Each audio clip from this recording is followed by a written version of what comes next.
What is the budget of one real steroid cycle? What is the real? Let me tell you.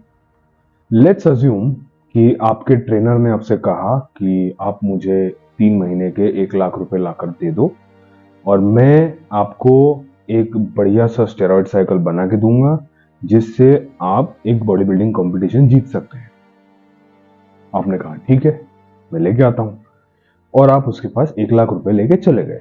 अब मैं आपको बताऊंगा कि इनमें से कौन सी ऐसी चीजें हैं जिनको आप उस 1 लाख रुपए में नहीं गिन सकते।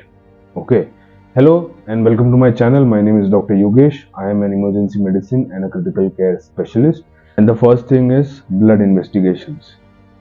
आप जब एक स्टेरॉइड साइकिल लेते हैं तो उसको लेने से पहले, उसको लेते वक्त और लेने के काफी टाइम बाद तक आपको मल्टीपल ब्लड इन्वेस्टिगेशंस कराने पड़ते हैं। जैसे LFTs हो गए, liver function test, kidney function test, liver की सोनोग्राफी, किडनीज की सोनोग्राफी, एब्डोमेन की sonography, 2D echo which is the sonography of the heart. उन सब को टेस्ट करना पड़ता है to monitor the side effects of the steroid. Steroid लेने के बहुत सारे साइड इफेक्ट्स होते हैं, उसको मॉनिटर करने के लिए कि कितना खराब होते जा रहा है। उसका कॉस्ट कभी भी आपका ट्रेनर उस साइकिल में ऐड नहीं करता। Second, diet. जब आप स्टेरॉइड साइकिल लेते हैं तब भी आपको एक बहुत बेहतरीन और एक बहुत ही बढ़िया डाइट लेना पड़ता है। अगर आप वो डाइट नहीं लेंगे तो आपकी बॉडी नहीं बनेगी। Third, recovery. Ice bath, massage, physiotherapy, ये सब आपको तब भी लेना पड़ेगा जब आप स्टेरॉइड साइकिल ले रहे हैं या नहीं ले रहे हैं। Fourth is post cycle therapy. Post cycle therapy बहुत सी बार आपके स्टेरॉइड साइकिल्स में ऐड नहीं होता है। क्योंकि वो ऐड नहीं होता है, लोग उसको काउंट ही नहीं करते। फिफ्थ, बॉडी बिल्डिंग कंपटीशन खेलने के समय आपका जो पैसा लगेगा वो भी उसमें काउंट नहीं होता है। उसकी रजिस्ट्रेशन फीस हो गई, उसमें जाने का खर्चा, यहां से वहां ट्रैवलिंग का खर्चा, वो भी उसमें काउंट नहीं होगा।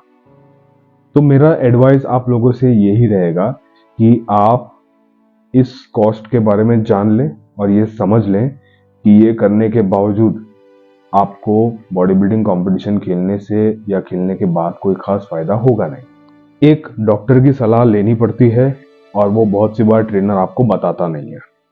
डॉक्टर की सलाह इसलिए लेनी पड़ती है क्योंकि अगर समझो आप साइकिल लेते वक्त आपके शरीर के साथ आप इतनी खिलवाड़ करते हो, अगर आपको कुछ हो गया या आपके साइड इफेक्ट्स इतने ज़्यादा बढ़ गए कि आपका लिवर फेलियर में जा रहा है, किडनी फेलियर में जा रहा है, आपको गायनेकोमेस्टिया हो रहा है, आपके हार्मोन्स ऊपर नीचे हो रहे हैं, तो उसका हेल्प आपको आपका ट्रेनर नहीं कर सकता। उसके लिए आपको डॉक्टर लगेगा, आपको एक स्पेशलाइज्ड ट्रेन्ड डॉक्टर लगेगा।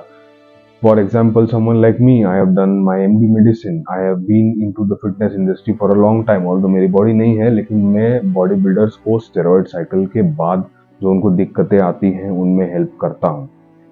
अगर आप डॉक्टर के पास नहीं जाएंगे तो आपका साइड इफेक्ट्स मॉनिटर करके उनको ठीक नहीं किया जा सकता इन एनी कॉन्टेक्स्ट। कई बार ऐसा होता है कि लोगों को लगता है कि मैं एक बार साइकिल लूंगा और एक बार साइकिल लेने के बाद मुझे उससे बहुत फायदा हो जाएगा, लेकिन रियलिटी ये है कि आपको एक साइकिल लेने के बाद इतनी प्रॉब्लम्स आ जाती है कि आपका हार्मोन्स, आपका टेस्टोस्टेरोन इतना डिप हो जाता है कि आपको पूरी लाइफ शायद TRT लेनी पड़े, टेस्टोस्टेरोन रिप्लेसमेंट थेरेपी लेनी पड़े। तो आपको इस बात के लिए बहुत सोच समझकर इस स्टेप को लेना है कि मैं साइकिल लेना भी चाहता हूं या नहीं।